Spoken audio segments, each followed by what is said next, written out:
لی ترکیه پارتین رکابر جبو هلبجارتنان لی دیجی هفبندی اردوغان هف دگرن.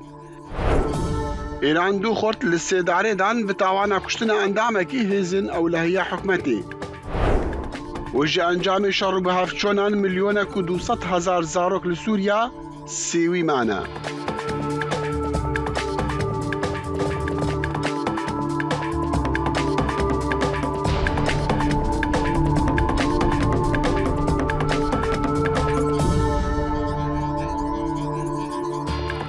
صلاف وريزو بخير هذا البرنامج ديا كورت كونكشن شدنجي امريكا لو واشنطن حفتي سبيدا روجا يك شميع از داخل شموهي فيا دمن خوش جوارا دخوازم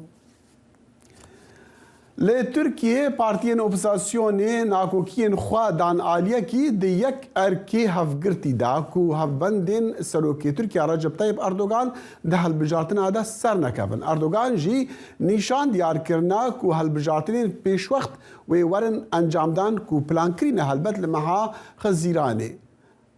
پارتین مخالفتی جی هین و اگر ببا پارتین مخالفتی وقت تیرا خواه نابش بو آمده کاریا بکن. Türkiye benezikbuna hılbıjartının İsal Peşbirki adına vera Seroki Nihare Recep Tayyip Erdoğan yeku biz salınlı ser desilatdariyeye u opozisyone brengeki berbeçaf pırtırlı ser serkeftin adı hılbıjartınan de temeşandın. Erdoğan de karibu xebegihanda hemi pekatiyen civaka pır rengi ya Türkiye yenvek seküler u oldar Türk u Kürt Niteveperver u liberal lomaji ev dihilbijartınan de her tüm serketiydi bu. Dihilbijartının heremi yendi 2019'dan de partiyen opozisyonu nakukiyen xwe dan aliyeki. U bun yek daku şaredariyan jidesiratdariya partiya Erdoğan bigrin. Uvan şaredariyen se bajarın sereki yen Türkiye, İstanbul, Ankara u İzmir kazançkırın. U havurdora tekneçuna siyasi ya Erdoğan guhertin. Nahaci ev şeş partiyinci opozisyonu hevi dikin ku vereke jinuve bişopinin. O ev soza Türkiye'ke nu dedin. Kurumları yeniden inşa edilmiş. Eme Türkiye'ke legel sazi u dezgehên nû avakirî damezirînin. Sistema wê de çarçoveyeka yasayî ji nû ve ava bikin. Ku ewlekariya civakî û aştiya li herêmê serdest be. Bebe navenda aştî û aramiya herêmê. Lewma erka me ne tenê ji bo desthilatdariyê ye, lê xwedî derketina li xewna mezina Mustafa Kemal Atatürk e. Lê çarenivîsa Aloz û Nezelaliya şaredarê İstanbulê Ekrem İmamoğlu ku yek ji hevrîkên herî navdar yê Erdoğanê rewşa dijwar ya opozisyonê radixe berçavan. Lê mehaborê dadgehê qedeqeya siyasetê li şaredarê İstanbulê Ekrem İmamoğlu birî. Wezareta Navxwejî dijî şaredariya İstanbulê ya İmamoğlu bi tawana terorîzmê lê pirsîneke nû da dest pê kirin. Ev du dozana berbijariya İmamoğlu ya bo opozisyonê pir xeter dike. Tevî ku gelek rê pirsîn nîşan didin ku İmamoğlu evê di pêşbaziyek rûbirû de Erdoğan têk bibe. Gelek şîrovekar dibêjin ku rewşa dadmendiya İmamoğlu diyar dike ku Erdoğan çiqas amadeye ku bo winda nekirinê dikare çi bike. Erdoğan dibêje pêkanê ku ew dîroka darxistina hilbijartinan hinekî pêş ve bikişînin. Ku bo opozisyonê wê dema amadekariyê hîn kêmtir be. Enis Berberoğlu parlamenterê opozisyonê ya Partiya Komarî Ye İstanbulê jî dibêje ku dema şeş partî li ser mijaran hevbîr bibin wê berbijarê xwe hevpar ragihînin. Yani Cumhuriyet ancak Kumar tenê bi demokrasiyê bi rêya gel û xweprêvebirinê dimeşe. Her wiha dema ku maseya şeş partiyên nexşereyên aborî û mijarên din temam bike, wê demê biryara serberbija jî wê were dayîn. Dema ku nezelalbûna roja darxistina hilbijartinan û nîqaşên ser berbijarê hevpar yê opozisyonê berdewam dikin li gor gelek şîrovekaran egera girtina Partiya Demokratîk ya Gelan HDP û helwesta dengdarên Kürt jî evê de encamên hilbijartinan de roleke gelek giring bileyze. Özlem Yasak, Denge Amerika. خواتا بارتين اوبوزيسيونين لتركيا لديجي اردوغان دقها كيدري انجام داوي جيفينين وان شش بارتين اوبوزيسيون دقها كيدري بامري دنج امريكا لا انكر ايوب دمير بمره يجبو كان بزانين جيفينين بارتين ركابريا اردوغان تشدركتي ايوب دم باش يعني بري چند روجا جيفين هابون هافغرتينا دبيجن كو هافغرتينا لهم بر هوال بنديا اردوغان چه درکتیه؟ چه تشتینو هیا جوان جوینان؟ دخیل وقتی آماده کرد دهمین جار اپوزیسیون یا آنجی او شش پارتی مزا شش کولی لانکار جویان راستی دوی جوینه داجی چاو لسر وان بوکو و اندامه که درخینن آن در نخینن آنجی سر قصه بکن قصه نکن لراستی حیا نهاجی تواهی بالا ترکیه جی لسر و جوینه بوکو گلو اندامه کوی ببینه بجی بوکو یه پارتیا AKP آنجی یه اتفاقا کوماری اردوغان جو خواهاتیه دیار کرن لراستی یه اپوزیونه هی اندام دیار نینه لدوی جوینه دا او لسر چه سکنین هم آبیجم هری زیدتر او دخوازن کو هکه سرکوین و حکومتا که نو دامزرینن او حکومتی و وک حکومتا اردوغان یا سروکاتی نا حکومتا که بهز یا پارلمنتری هنکی دخوازن درخینه پیش زیدتر لسر وید سکنن دالیه دن دا ماکزاگونه که نو دخوازن چه بکن و کاروباری وان زیده لسر وانانه بله أيوب هذا بيج جزاري بروين بلدان قوتيا ورادقينكو دبيجن أوي باندامن خو بجداري هالبجادنا بكن يعني لحالي خو أفتشوات هيدا أفتش راجع عندنا داخل راستي انا دو اتفاق كان مزن هي يا سروكومارن تركيا رجب طيب اردوغان اتفاق كوماري يا دنجي يا ملته انا هر دو اتفاق جی پیوستی به دنگ HDP دگرن لی هر دو جی خو نزیکی HDP ناکن لبر وی جی HDP دبیجه کو yani emeci heke hunu sadı fikrin emeci bi ser xwe yani endamê xwe diyar bikin beşdarî vê hilbijartinê bibin û emeci bêjin ku endamê me ev e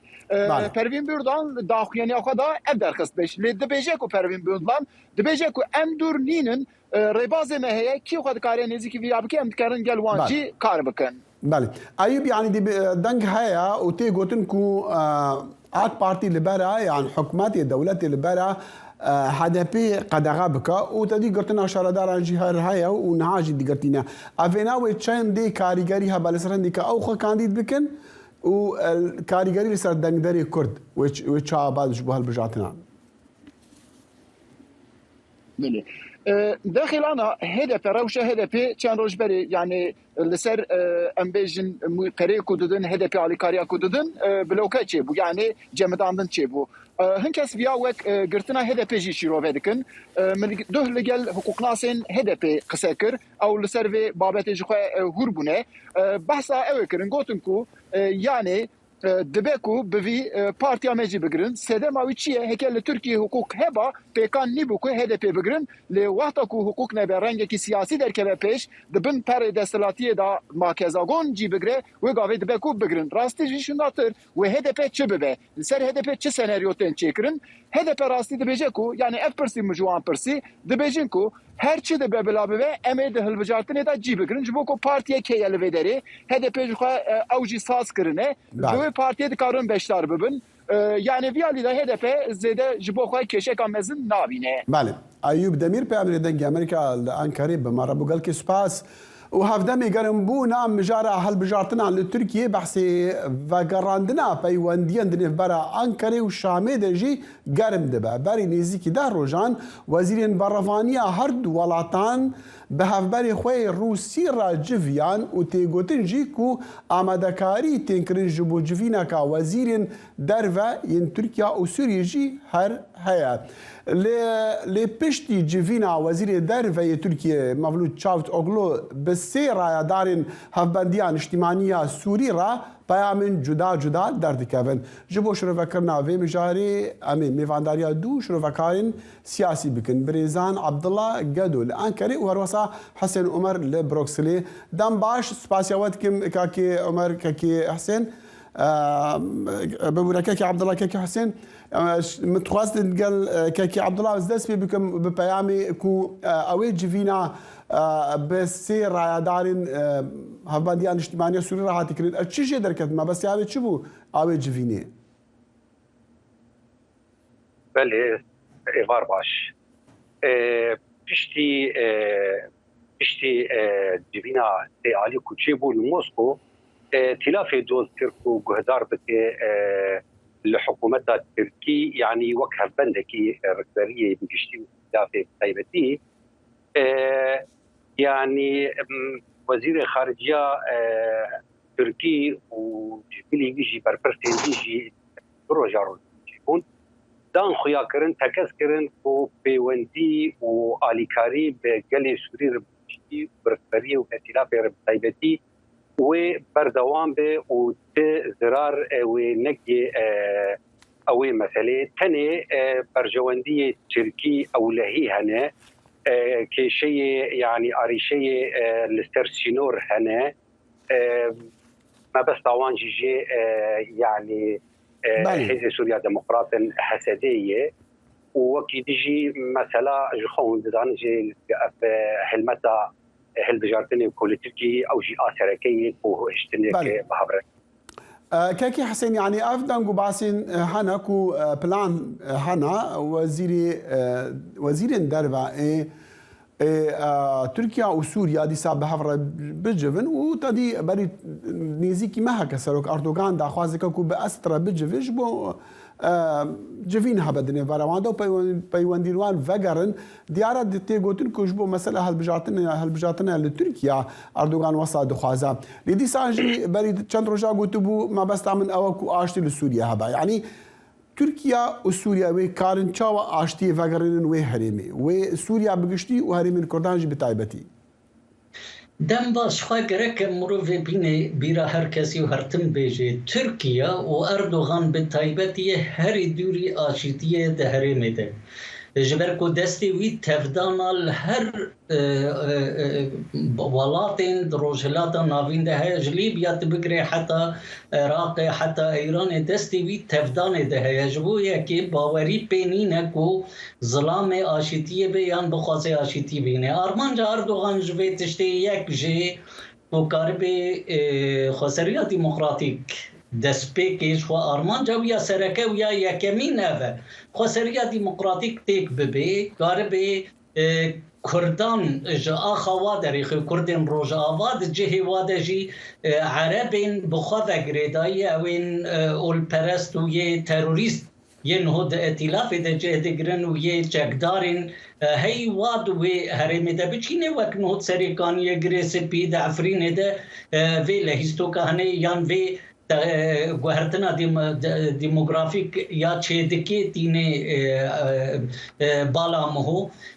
اردوغان لزوبازاوی تی بیرا ما حیا بری سالونی و 2 سالا جی دباکر دگو هی بشار قاتل ام ترى تجارة نارونن اف کسی وی رنگی نها جبو کو تنگاسی کی دا مزن ده آلیه هم درین ده آلیه اجدر بدجی آلیه هم درین ده جبو هل بجارتنی آلیه اجدر وجی جبو کو هیزن کو هی نوات سر آخا سوری ده هی ری ندانه بجکی ایریشکی بجکی سر سوری بکی پیشی هاته گرتن دخوازه وی ایریشه هنه برای رژیما سوری بکی اگر برای رژیما سوری را یک تبيجي أردوغان حوجي بسوريا هاي بتعبجي بحكمتها سوريا راهي انها لفيدامي لي كاكي عبد الله يعني تي هاتي راقا هاندن جوان كاسين كو بوزير دربر رونشتنا اگر اسنافي بزان مصدعصات بزان نافي سليم المسلطه نا اك جوان دبيجاكو بشتي ودس بشخريا تركيا قلت بيج بسوريا رانا يكرن بأسد رانا يكرن يعني أرتش ما بس تشبه يعمى نعم سالم نخلص بينا بيجي يعني ائتلاف بيجي يعني ما أم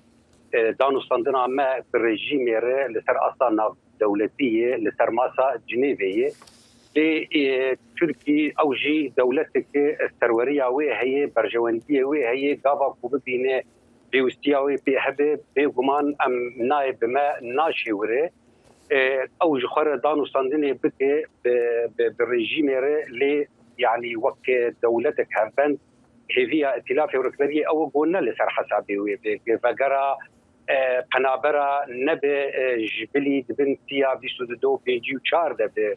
بفقرك بآرام بفقرك برومت لي وقت ائتلاف هر وهر رجيم دبين رجيمك يعني دكتاتور دعوة هلوشاندنا ويدك حتاني بيدقي بالكاكي عبد الله معني دي سال الجمن هي الجواس عند بريشم تروجانجي بردفكي سلوكاتيا تركيا ابراهيم كالنجي دي بيجاكو دانوستاندن ان اردوغان واسد ناب النهايه يعني جيفينا وان نابا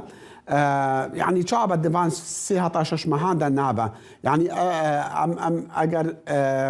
هر بحث هابا كجبو فقرانا بيوانديان وبيعمل جدا درد كافن جهردو آليان عم شات دقان يعني شات دقان ويجيفين هابا نابا أقربا بتشبع أرمان جبا يعني أف جيفينا يعني بحثاوي ذي بلكي زور غريدانا بيت يعني وكشرو فكرت بيلي بنر بلكي هني يعني بيدايا دولتها تركي حكومتها تركي بيجي الحكومتها تركي تهبه بتايبتيجي بارتيا عداله وتنميه يعني بريويل هالبجارتنا كي ايرو ركبريه ابكاغتا بنابري سوري جوخر بكارتينه وجادايا تركي قال لك يقول تركي اللي تجي بنابري سوري وخدي غرادي خيرانه تركي تي درباسه جبر افان بنابراي يعني اردوغان جي بارتياوي خدبينه انه كارب بكاغتي جدستي او الركبريه ده تشتكي باش به اللي قال لك اصلا اللي بيشياو هنا هن يعني برسا سركه قالوا وين الرجيم السوري تشكارب بده حكومتها تركي وشاو تركي كارب درباسي ورد وايرو يعني حريم بالدسته امريكانا بالدسته الروسا دي بالدسته ايرانيا دي يعني قال لك اصلا دي وناكوكي هندري وين باشا تبصيار هذيك كيكي عبد الله مستخازم ري بدم كاكي حسين برسفا بار برسيار بدا تركيا وش بدا سوريا وسوريا بتش بدا تركيا اگر دانستان بنان بكن نها شخوت ارمانجا سركيا تركيا نا اوبوزيسيون ونا تشكي بدي بنابرا ونا بنابرا فقر نيف تشكي اشكريه يعني هم زانن قالك تش تبليهذ تركيا دندر سوري ذاكرن قافاكو اوبوزيسيون سوريا مشاكدارين ريفاب يعني اوبوزيسيون هي سوري دردور قصر بشار الاسد قرتن يجي تركيا او در فروض عفرينه يعني مقابل عفرين قرت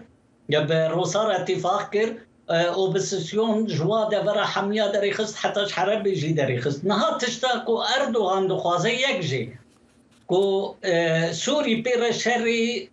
هسدي بكيف جي تشكي ريجيم سوري ونكار بكيش برهينا امريكا دوي سروي اخي هاي ويا تيجي از باور ناكم غارانتي چيه كو ريجيم بشار باريكاريا اردوغان لهمبر هسدي شركي بكن وحتى سرجي بكابن غارانتي چهيك و تركج اخا سوري در كافي جارك دي ارجي تغارانتيني نجبو يكي تاني ارمانجا اردوغان دويدني ده وقت خويا كرن ويدي چارچمي وزير هر دو دولت اجير لابدورن هر دو ريجيم باش وباوري هي كجيفينك تشيبه با هم وزيرين درفا حلبتا و دس بيك باج اگر هاتو جيفين دنيفارا اردوغان اسد لا تشيبه تبيجي جيفين تشيبا بري هالبجاتين تركيا نا جيفين يا وزيرين دربوي في چارشمي وكاتي ديار كرن وي تشيبي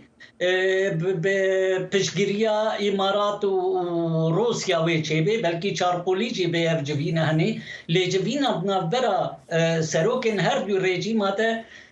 اردوغان دخوازه لزب که وی جوین پیک بینش بو کاغذش اپوزیسیون ترکا دستی و درخ کاغذ پنابرا و کو هن کی هلبجارتنا پیش ده بده يعني هلبجارتن وقت زانین ده حزیران ده لی اردوغان تخوازی بینه پشتی مهک ده دوی دی هلبجارتنا چه یک جه مثلا بلکی نکار به جارا سی خو بده وک يعني کاندیدات سروکاتیه بلکی جرا ندر کفی او جی هیا این ترکاده یا دیجی نها هنكي بواني ويد هندور تركاده زيادة بن يعني بفا قفو لفتين بريجيما سوري ردكي هنكي بواني ويد زيادة بن يه اوبزيسيوني كيم دبي جبو يكي دخوازي زو هلبجارتنا شكي از دوي باوريه دما هگر هلبجارتن شبين اردوغان كسكي غدار دوستي خورب هوالي خورب دجمني خورب هر كسي را غدار قاوا هلبجارتن كير بري رونشتنا باسدرا ويل هر تشتي خوب مكر بري ويدي باسدرا جار دينار وغيري وكبري جبرنا برجوانديين ريجيما تركادا يكو چاره سري سوري دا چيبي جفايدا ريجيما سوريا چاره يعني خازم دقيقه جو وقت ما از خازم بدم كي عبد الله جبو باورياي ورگرم اري اگر جوین چه بنوی بچ آرمانجی بچی وزیرین درفا چه سروکن هر دو ولاتان جوی بچ آرمانجی با و تركيا وكا كحسين دي بيجا غمان هيا غماناوي هيا كو تركيا ما بستاوي اشتي با انها مثلا جيش جريداي بهالوسط امريكي به دوه يعني هالوسط امريكي تركيا شخوجي امريكي تطبيع يعني تكليا برجيم اسد ربشي قانون كبتاغوني تركيا وبشي قال لك قانون قيصر ويدي دوه يعني الوسط دركتي كو ام لتجي اوينه ويرونشتنينه وتيكلين لي امي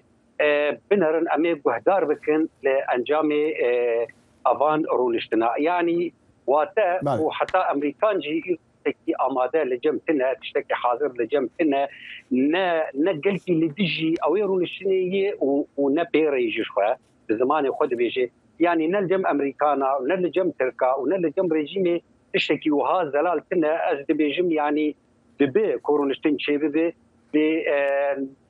بلكي تسر انجاماجي نت يعني اگر ما بس بورد انك تعبرين ان لسر انجاما نار كاتب ركنا كابن توصل بيجي انجاما بلكي انجاما ند بلكي تري كفتن جموان تنبن يعني بنتيجه بل برحال ديار وهرد وكاف هريكي بعلي خفا جمان هيكو او جيفين دن برا تركيا وسوريا ده بالنسبه هرشي اصلي هبكو انجام نوي باش بنيان يانجي اشتي ورا سوريا قال كي سباسيوات كم بريزان شرفكار سياسه عبد الله قدو لتركيا وحسين عمر لبروكسني بدنجي امريكا رابون سباسو مالا وعافا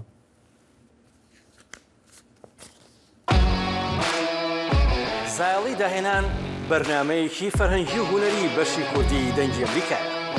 من ئاسۆ جەبار لە واشنگتن دیسیەوە هەردوو هەفتە جارێک دەبمە میوانی ماڵەکانتان لەگەڵمان.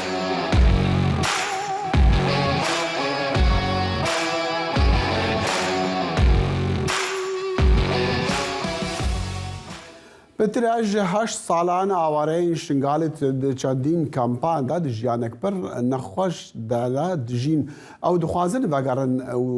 جهن خوا وارن خوا لی دیبیجی جی روشا دفر اوان تایبه شنگال نه آماده بری دمکی جی وزیر کوچ و کوچبران یا حکومت عراقی گوتو بو کو نیازن وگراندنا وان هنه به امیر دنگ امریکا سلام بالای افراپول گهاندیه آوارین شنگالی دناورا وگره و مانا دکپان دا ماینه بیره لوی داویه وزیرا کوچو کوچبران لعراق ایوان فایق جابر دا خویان یک دا دیار کرن کود ماوی 6 ماهان دا دوید آوارین شنگالی لکمپا وگرن جهوارین خو آوارین شنگالی 8 سال و 6 ماه درباس کرن لبن چادرانو چهیوی امید نینن کل نزیک وگرن شنگالی جبر نبون هاریکاری و آودانی و آلوزی دناورا لاین لشکری لشنگالی مدوين باقارين وكمثلنا بيجمارا أمجي ما حالي ما جيم دلفان شادر كحالي ما هم مايليكا وحالك كيف زحمات أجي شادر هذا بارانا برفا هتشتها مش زلا مارد بي زامي حوجي حاجة هم وآقرا ولا آقر بان شادرات كبي همو وكاياكن حزا آوارین شنگالی لوگریه لداخازا قربو کنیج حکومت عراقی و جواک دولی دکن خانين ما خرابينا ميتشنا كيري ومن بنفان شادر كاجي شوتينا سالان هي تشتكي بو ما ناكا عراق تشتكي ناكا حكا ممنون حكا تعويض دانا ما يا خانين ما بو ما تشكرن وكبري امي فقرين نها مالت فجري مالت شوتي مالت كتي هم كتك شينا كرنا اما نها مالا ما فجري زب كي لچم اف چادر كش مرج و مالا فجري ودرا به امان باشترا هروتا الدركه دا امانك تدنينا نها قوتنا قوم مخبرت بن طلع زير دا تشيكرنا بن دغوري دا تشيكرنا خدي براستي هنگي ما ترزي تمنا وين باگر نمناچن بزانی ریوبریا کوچو کوچبران و برسفدانا قیرانان لدهو که چه آگهی جوه بریاره هیو آیا چه بیتا کرن کو آوارین شنگاله جه آواربون و خیوت رزگار ببن پیر دیان ریوبری کوچو کوچبرا و برسفدانا قیرانان لدهو که برسفوان پرساده ده هەرێما کوردستانی حکومەتە بەغدادا ئەوشت بژنێ ڕێککەوتنا شنگالێ چەندی خاڵە پێکاتیە چوو خاڵێ نەهانە جیبەجیکردن دیدنا من هەتا ئەو ڕێککەوتنانێتە جیبەجیکردن ئاوارە نابەگەرنە جوواری خۆ بەلکی جەنابێوە دیت دو هێوا 5 ساڵە بۆری شەڕێکی چەند سەعەتی ڕوودانی بینە چەکدارێت پەکەکێ و سوپای عراقیدا دیسانی 10700 کەس قەستە هەرێما کوردستانێکن ئەوە بخۆ دیارە خەڵکێ باوەرینی نەهەتا و ڕێککەوتنانێتە جیبەجیکردن هجای آماجه 16 کمپین آواران لدهو که هنه 26432 خیزان تعداد جین. سلام بالایی دنگ امریکا دوهاک. اری چند روشا شنگالی جبو فقراندن آواران آماده روزنامه‌وان و چالاکوانی مدنی احمد شنگالی لدهوکی بمره احمد دنباش و سپاس جبو دمیوا اف چه بحثی فقراندنی اوان روژاتی کرن و بتایبت جی وزیرا کوچ و کوچبران او راگاندن دای لوی زفستان و لوی روشان آرام کو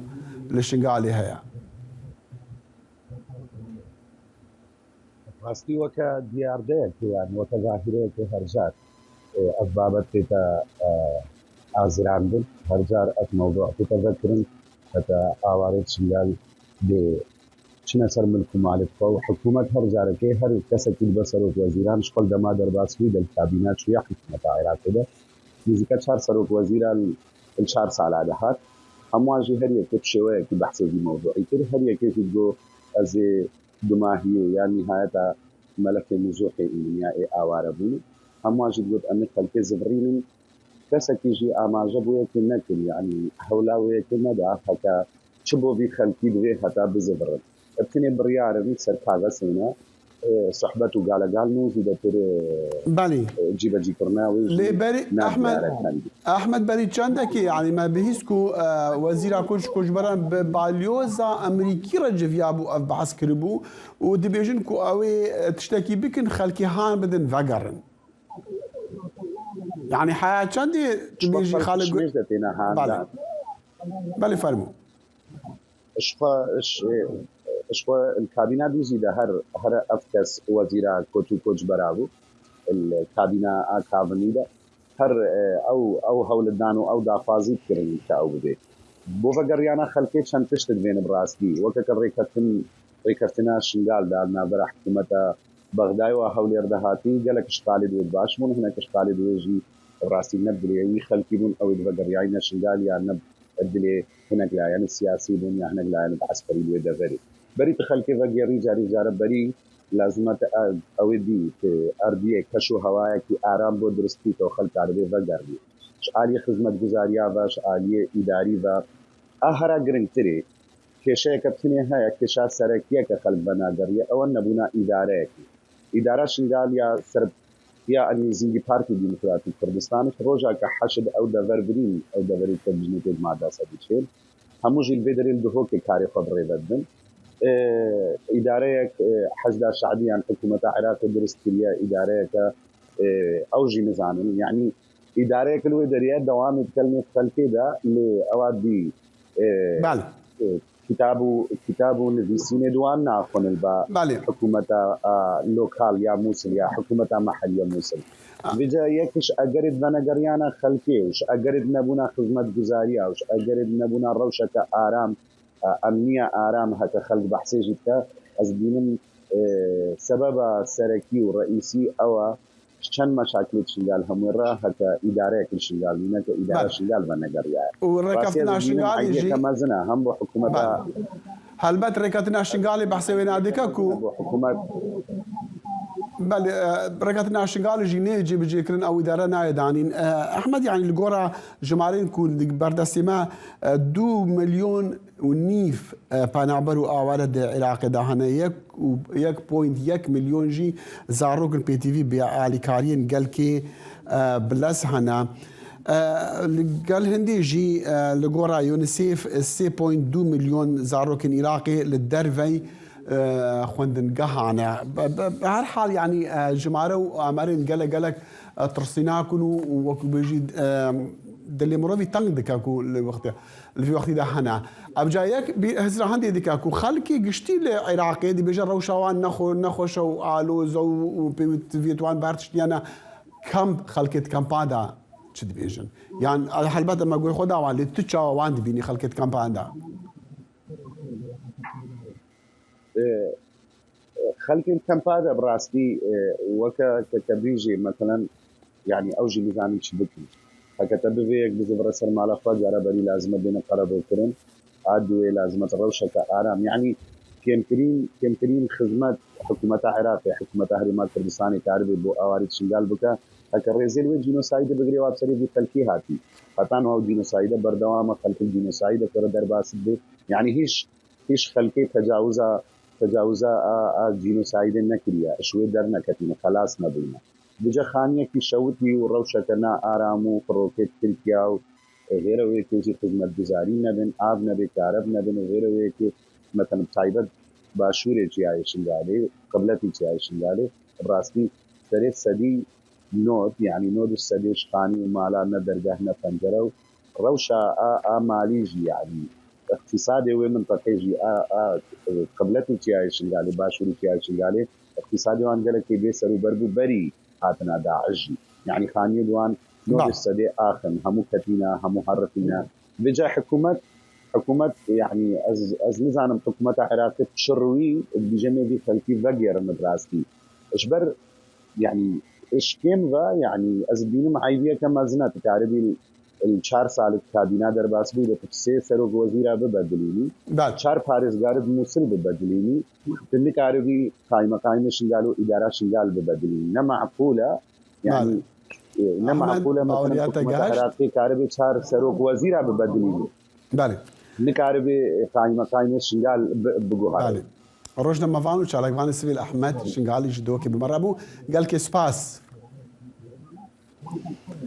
ئێران دوێنێ شەمە 2 پیاوی لە سێدارەدا بە تۆمەتی کوشتنی بەرپرسێکی ئەمنی لە کاتی ناڕەزاتیە سەرتاسریەکان دوای مردنی ژینە ئەمینی ژنە کوردەی ئێران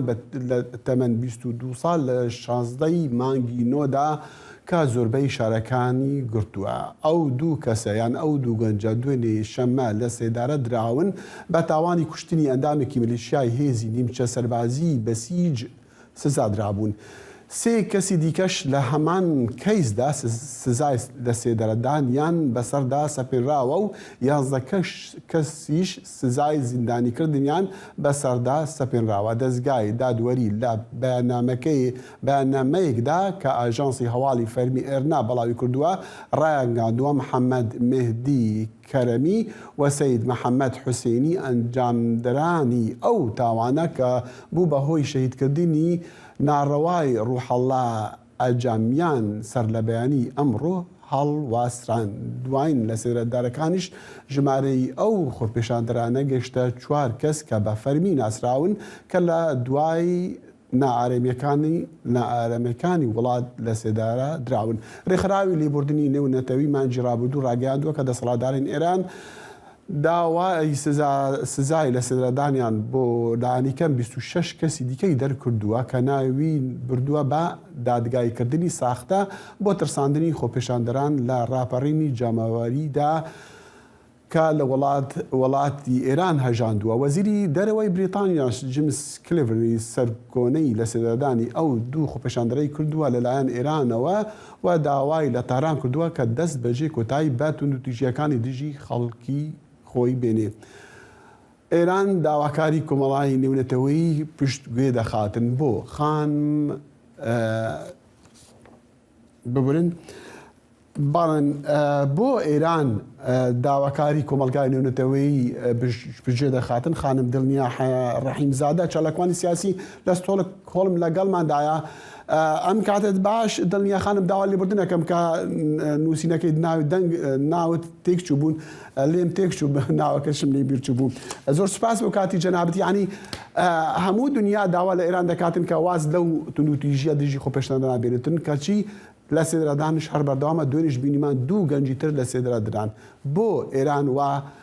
داواکاریەکانی کۆمەلگای نێونەتەوەی پشتگوێ دەخاتن. سلااو ڕێزم هەیە بۆ ئێوە و بینەرانتان و هەروەها لە ڕێگەی تریبونیەوە ئەگەر ئیزنم پێ بدەن سەرخۆشی خۆم ئاراستەی بنەماڵەی ئەو دوو قارەمانە محەممەد مهدی کەرەمی و محەممەدی حسینی دەکەم و هەروەها سەرخۆشی خۆم ئاراستەی هەموو گەلانی ئێران دەکەم چونکە لە ڕاستیدا ئێستا هەموو خەڵکی ئێران بەپەرۆشن بۆ لە سێدارەدانی ئەو دوو قارەمانە. لە ڕاستیدا ئەوەی کە کۆماری ئیسلامی لە ئێستادا ڕیسکی ئەوە ئەکات کە داواکاری نێودەوڵەتی پشتگوێ بخات ئەمن پێم وایە ئێستا ئێران دەگەڕێتەوە بۆ ترسی زیادە لە حەدی کۆماری ئیسلامی ئێران. ترسەکەی کۆماری ئیسلامی لە خۆپیشاندانەکان و خۆپیشاندەرانی ناوخۆی خۆی زۆر زیاترە لە ئەهەمیەتدان بە دنیای نێودەوڵەتی. جا بوەستێ لەولاوەکە کۆماری ئیسلامی زۆر گرنگی بە دنیای نێودەوڵەتی نەداوە. ئیتفاقاً زۆریشی پێخۆشە بڵێ کە من بۆم گرنگ نییە با لە دنیای دەرەوەیە دنیای نێودەوڵەتی چی ئەڵێن بابیڵێن بەڵام من هەر کاری خۆمەکەم و ڕەب و وەحشەتی خۆمەکەم. ئەوەی کە کۆماری ئیسلامی بەردەوام لە لاوانی ئێرانی لە سێدارەداوە بە تۆمەت و بیانووی جۆر بە جۆرەوە. بەڵام ئێستا و لەو هەلوو مەرجەی ئێستادا کە بۆچی ئاوا ئەو هەموو فشارە نێونەتەوەی و نێودەوڵەتیەی لەسەر سەرە بۆچی پشتگوێخە ئەمن دەیگەڕێنەوە بۆ ئەوەی کە ترساوە زۆر زیاتر لەوەی کە لە کاردانەوەی نێودەوڵەتێکە بترسێ لە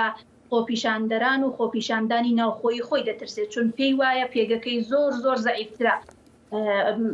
بۆ خۆی بەو باوەڕێک. باشە دڵنیا خان ئەگەر وابێ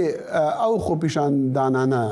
ئەو نەڕەزایەتیەی کە لە ئێرانە چەند مانگی کە هەر هەیە ئەوە گەرمیشان چ گۆڕانکاریکی هێناوە چی گۆڕانکاریکی بەدێهێناوە لە ناو خودی ئێراندا؟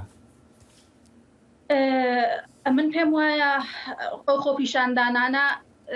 لەگەڵ خۆپیشاندانانی پێشوو دیارە کۆماری ئیسلامی دەتوانم بڵێم ئەم خۆپیشاندانانە من هەمیشە وەکو دەردی زایمانیا ژانی مناڵبوون دەیشوبهێنم. ساڵی 72 بوو، ساڵی 74 بوو، ساڵی 76 بوو، هەموو ئەو کاتانە خۆپیشاندان بوو بەڵام بەو بەرینیەی ئێستا نەبوو. ماوەکەی توولانی تر بوو مەودای خۆپیشاندانی یەکەم بۆ دوو هەم ئەگەڕاوە بۆ 2 ساڵ ساڵێک 3 ساڵ 10 ساڵ حتا وە بەردەوام لەو خۆپیشاندانانەشدا خەڵک لە سێدارە دراون. بەڵام ئەمەی ئێستا چ گۆڕانکاریکی دروست کردووە لە ناوخۆ ئەم خۆپیشاندانەی ئێستا بەرەو شۆڕشمانەبە بەرەو شۆڕش و ڕوخانی کۆماری ئیسلامیماندەبا بە دڵنیاییەوە. بەڵێ تۆ چۆن دواڕۆژی ئەم خۆپیشاندانانە دەبینیت بە تایبەتیش زیاتر لەوانەی کە گەنجن چالاکوانن شارەزای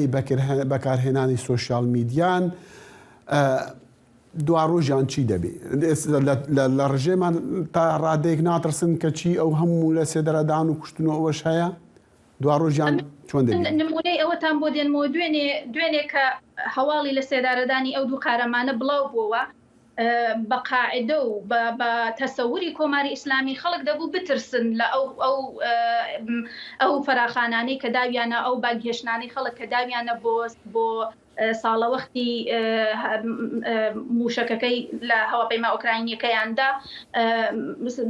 فەراخانیاندا بوو بڕژێنە خیابان و خۆپیشاندانێکی بەرینتر بێ لە جاران. ئەو لە سێدارەدانە بە پەلەی کۆماری ئیسلامی بۆ ئەوە بوو کە خەڵک بترسێ و لە ماڵەوە دانیشێ بەڵام بەعکسەوە دەست بەجێ خەڵک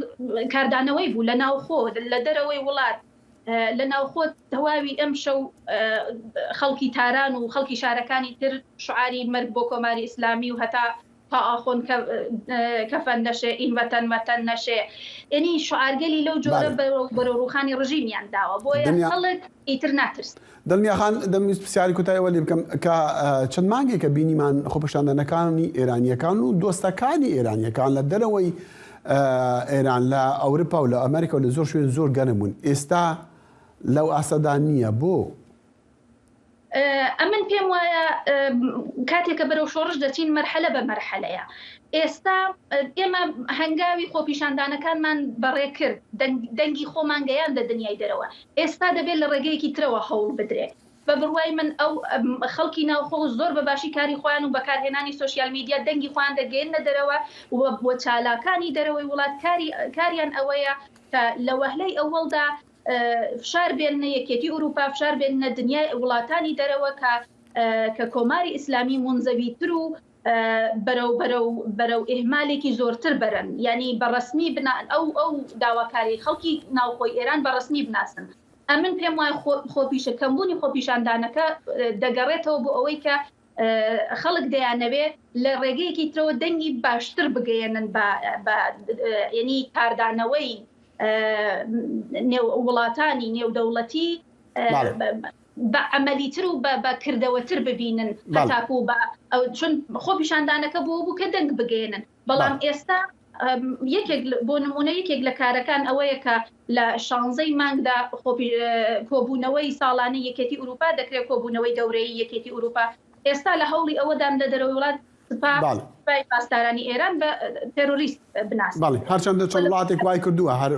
بەتایبەتی وەکو بریتانیا هەوڵێکی وای هەیە بە پێی ڕاگەاندنەکان. خانم دڵنیا ڕەحیمزادە چالاکوانی سیاسی لە ستۆکهۆلم سوید لەگەڵ ئێمە بگو زۆر سوپاس. سپاس بۆ ئێوەش. عرفان مرتەزایی پێشمەرگەیەکی کۆمەڵەیە بەردەوام لەلایەن کۆماری ئیسلامی ئێرانەوە هەڕەشەی لێ دەکرا بەهۆی ئەوەی کە لە سەرکوشتنی ئامۆزاکەی ژینا ئەمینی قسەی کردبوو. لە وتوێژێک تایبەتدا بۆ دەنگی ئەمریکا عرفان مرتەزایی باس لە ناڕەزەتیەکان و مردنی ئامۆزاکەی دەکاتن و چۆن ئەم ڕووداوانە کاریگەری لەسەر کەسایەتی خۆی کردووە. محەممەد جەلال ئەم وتوێژە لەگەڵ مرتەزای بۆ دەنگی ئەمریکای سازداوە. زیندانیەک لە دوای 18 مانگ لە بەندیخانەکانی کۆماری ئیسلامی ئێستا لە بارگای ناوەندی کۆمەڵە بووە بە پێشمەرگە. پێشمەرگەیەک کە لە دوای هەڵاتنی نزیکترین کەسی ناوی بووە بە ڕەمز بۆ ڕاپەڕینەکەی ئێران. بۆ ماوەی 18 مانگ لە زیندانی شاری سەقز لە گرتوخانەی ناوەندی شاری سەقزا بووم بەهۆی ئەو کاروبارە فعالیەتە سیاسیانەی کە لە ناو شاری سەقزە ئەنجامەدا بۆ ماوەی 18 مانگ سجن کرام لە گرتوخانی شاری سەقز. دوایەوەی کە لە گرتوخانە ئازاد بووم هاتمە دەرەوەی وڵات و پەیوەندیم گر بە کۆمەڵە ڕێکخراوی کوردستانی حیزبی کۆمۆنیستی ئێران و وەک پێشمەرگە دەستم بە ئیشوکاری خۆم کرد. عرفان مرتەزایی لە یەکەم ڕۆژی مەرگی ژینا ئەمینی سەرەڕای هەموو هەڕەشەکانی کە وڵاتی ئێران لێی کردووە. بەردەوام قسەی لەسەر کۆماری ئیسلامی و تاوانەکەی کردووە بەرامبەر بە مەرگی ژینای پورزای. ئەو دەڵێت مەرگی مەهسا ئەمینی بە هیچ شێوەیەک سازشی لەسەر ناکرێت. دوای 8 مانگ خەبەری گیان لە دەستدانی مەهسا یان ژینای ئەمینی بە منگەی لەلایەن بنەماڵەمەوە کە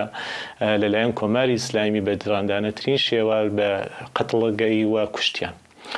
و دوای بە دوایەوە من دەسم کرد بە سریەک بە پەیوەندی لەگەڵ خزمان و ئاشنایان و دۆستانی خۆمان لە نێوخۆ و لە شاری سەقز کە ڕاستی ڕووداوەکەم بۆ دەرکەوێت دواتر لەگەڵ چەندانە لە کناڵەکانە لەبارەی ڕاستی ڕووداوەکەەوە بتوێژم کرد و ئەو شتێک کە لە جەریانی کوشتنی ژینای ڕەحمەتی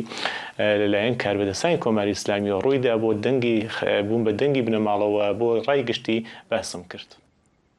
هێرشەکانی کۆماری ئیسلامی بۆ سەر نایارانی لە دەرەوەی خاکێران بە جۆرێکە کە کەشێکی ئەمنی باڵی بەسەر ئەم حیزبەدا کێشاوە. ئەوان بەردەوام لە ئامادە باشیدان بۆ ڕوودانی هەر ئەگەرێک هاو شێوەی ئەو هێرشانەی کە پێشتر کراوەتە سەریان. ئەو کات کە نەدا ئاقا سوڵتان لە شاری تاران بەو شێوە درەندانە کوژرا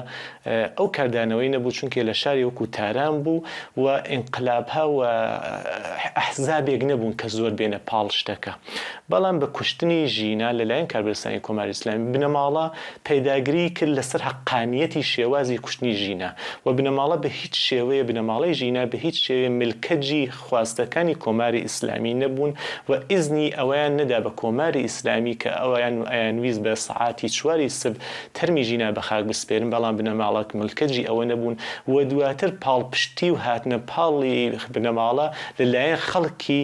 شاری سەقز زۆر گرنگ بوو خەڵک بەدەمی بنەماڵی ماڵی ژیناوە هات خەڵک دەنگی ئێترازی دەربڕی ئەگەرچی شەڕی چەکداری دژ بە دەسەڵاتی کۆماری ئیسلامی لە کارنامەی ئەم حیزبەدانیە بەڵام هەڕەشەی کوشتن و تیرۆرکردن وەک عیرفان باسی دەکات بووە بە یەکێک لە بژاردەکانی کۆماری ئیسلامی ئێران. محەممەد جەلال دەنگی ئەمریکا. شەشی مەهایەک ڕۆژە جیهانیە سیویên ji encamê şer de ya li Sûriya jî di heyama şerê navxwe de 1.2 milyon zarok sîwî bûne. Li herêmên Kurdan li Sûriya 10,380 zarok ji ber şerê dijî Daişê sewî mane. Peyamberê dengê Amerîka Zana Omer ev rapor şandiye. Alva û Lîlav du keçên zarok ji taxa qudûrbeka Qamişlûne. Di sala 2016 de di encama şerê dijî Daişê de bavê wan jiyana xweş dest da. Ew niha li gel dayîka xwe tevî sê zarokên din li cem pîrka xwe Ezîza Hesen dijîn dibêje barê van zarokan giran e û bi zehmetî jiyana xwe derbas dikin. Çûçik bûne heft keta sala hefta da bavê wa çûwa hêv çûçik bûn. Korkî di haybî bû hemdavanha hefta saliye. يعني شهيد كتير حتانها وفضي ما ونزعن بدنيا شلويا ونزعن بمعيشة شلويا ونزعن ب يعني زورا هردو كتن زاروك هر روش بري خوددن كوماليا آمال خودي دركتنا لقرباني شر والقل هجمارك زاروكين سيوي هن كورسين زمان وكمبيوتري فير دبن ليلاف حسن ريفابرا كوماليا آماله دبيجه جدما وان اف کومله وکریه بهتری 300 زاروک لی فیر بونه. اصلا گیمه گو ویدی کار دکن خبات تکرن افقا زاروک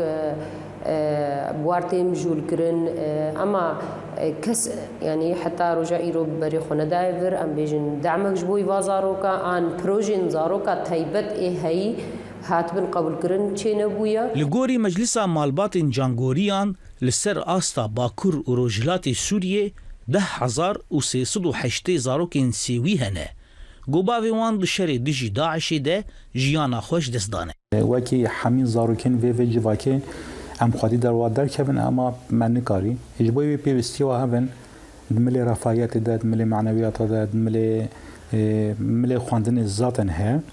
دملی پاراستنی ده یعنی پیوستی و جیانی وکی همین زاروکین جواکی من نکاریم پیک بین گره که هاتبا پیکانی لگوری راپورین مافی مروان نزیکی 5 میلیون زاروکین سوری ده هیاما 11 سالین داویده جبلی شر تو تشتکیدن نزانن لعالی یکیدن لگوری ناوندین چافدیریه جسالا 2011 و هیا 2022 در دورا 1.2 میلیون زاروک لسوریه بونه سیوی. کریزا خودی درکتنا لسیوی انشر روش بروش دجوارتر دبه. سازین مافی مروان لباکور و روجلات سوریه هیویدی کنگو پشگیریه که ناف دولتی جبو سیوی انشر بیتا کرن. گو او لهیوی آچار سریه که گشتینه جی کریزا سوریه ره. داکو دناوا جیانه که آرام ده بجین و مافی وان پاراستی بن. زانا عمر دنگی امریکا قامشلو سەرۆکی ئوکراینە ڤلادیمیر زەلەنسکی دوشەمبێ گوت ئارتێشا رووسیا تەڤی ئاگربەستا کوان بەخوا ڕاگەهاندی بەردەوام بوو لەسەر لێدان و عێریشان لەسەر بنگەهین ئوکرانیا. زەلەنسکی لە گوتاراخوایە ڤیدیۆیەدا شەڤێدی گوت ڕاستی ئەوە کو بۆمب و موشەکên رووسی دیسان لە باخموت و جهێندیên ئوکرانیا کەتنە کاربدەستên ئوکرانیا ڕاوەستاندنا یەک ئالییا شەڕی یا 36 کاتژمێران وکا لیستوکه که شرمزار کر و گوت کو خویایا کو او جهیلا هن هیزین موسکوی و هاتیا پاش خستن وزارت بروانیا روسی دی بیجا یان دوه شمی رجدی کربو کو هیزین و لدرجه 1100 کیلومتران لبروکن پیشین شری آگربست به فرمانا کرملینی د شوپاند لی دماکو ایریش لدیجوان هاتی کرن وان برسف ددان به چندی امتن داویا برنامه ایرو یا کرد کنکشن هاتا صباحی هر شا دو بختور بن خدا حافظ